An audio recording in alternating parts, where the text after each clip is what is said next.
Rail मार्ग से बिहार को पंजाब से जोड़ने के लिए एक ट्रेन चलती है, अमृतसर कटिहार एक्सप्रेस। बिहार के कटिहार से चलकर यह ट्रेन पंजाब के अमृतसर को जाती है। इस ट्रेन का दूसरा नाम आम्रपाली एक्सप्रेस भी है। यह ट्रेन सिर्फ दो प्रदेशों को नहीं जोड़ती, बल्कि आस्था के नजरिए से देखें तो यह ज्ञान और अध्यात्म के दो केंद्रों को भी जोड़ने का काम करती है।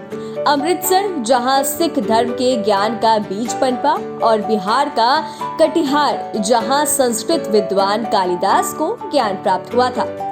बिहार के कटिहार में बसंत के मौके पर बारसोई स्थित बेलवा गांव में श्रद्धालुओं का तांता लग जाता है। इस दौरान सबकी आस्था का केंद्र होता है। यहाँ एक नील सरस्वती मंदिर है। कहते हैं कि महाकवि कालिदास को इसी गांव में ज्ञान की प्राप्ति हुई थी। कालिदास की वह प्रसिद्ध कथा जिसमें वह प्यास से बेहाल हो जाते हैं और तब एक वृद्धा ने उनका अभिमान दूर किया था। माना जाता है कि वह कथा बिहार के कटिहार में इसी बेलवा गांव की है। बता दें, मान्यता के अनुसार इस मंदिर की स्थापना कालिदास ने ही की थी। यहाँ पूरे साल मां सरस्वती की पूजा की जाती है। ग्रामीणों की आराध्या देवी भी मां सरस्वती ही है। प्राचीन सरस्वती स्थान में महाकाली, महागौरी और महासरस्वती की संयुक्त प्रतिमा स्थापित है। यहाँ के स्थानीय लोग का कहना है कि बेलवा से 4 किलोमीटर दूर वारी हुसैनपुर गांव में अभी भी राजघरानों के अवशेष हैं। मान्यता है कि महाकवि कालिदास की ससुराल भी यही थी। पत्नी से नाराजगी हो जाने के बाद कालिदास ने इसी सरस्वती स्थान में आकर उपासना किया था। साथ ही बता दें, ग्रामीणों का यह भी दावा है कि महाकवि कालिदास यहीं से उज्जैन जाकर प्रसिद्ध हुए थे। उन्हें कहाँ ज्ञान प्राप्त हुआ था, इसकी जानकारी किसी पुस्तक में नहीं है।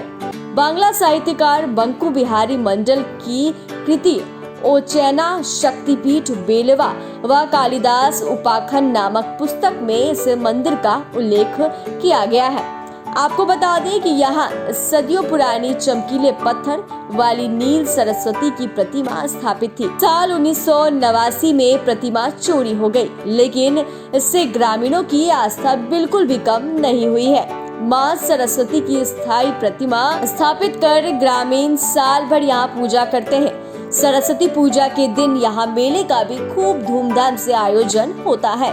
इसमें पड़ोसी राज्य बंगाल से भी लोग आते हैं। साथ ही बता दें, इस स्थान की मान्यता शक्तिपीठ के तौर पर भी है। तीनों देवियों के संयुक्त रूप में होने के कारण यहाँ सालों पहले बलि देने की प्रथा भी थी। हालांकि बाद में यह प्रथा बंद हो गई। अब माता को सिर्फ नारियल प्रसाद चढ़ता है। सरस्वती स्थान के निकट ही महानंदा नदी भी बहती है और इसके आसपास से पुरातात्विक महत्व की चीजें मिलती रहती है। 2017 में यहाँ अष्टधातु की 7 मूर्तियां जमीन के अंदर से मिली थी। नील सरस्वती के नाम से प्रसिद्ध बेलवा गांव स्थित बहुत ही प्राचीन सरस्वती स्थान में जन्नत को लेकर धरना देने की प्राचीन प्रथा है। यहाँ श्रद्धालु कई दिनों तक बिना अन्न जल ग्रहण किए धरना पर डटे रहते हैं। श्रद्धालु अपने मनोकामना पूरी करने के लिए यहाँ धरना देकर मां को मनाने का प्रयास करते हैं। महाकवि कालिदास के सिद्ध पीठ के नाम से प्रसिद्ध बेलवा सरस्वती स्थान में पश्चिमी चंपारण से लोग धरना देने आते हैं।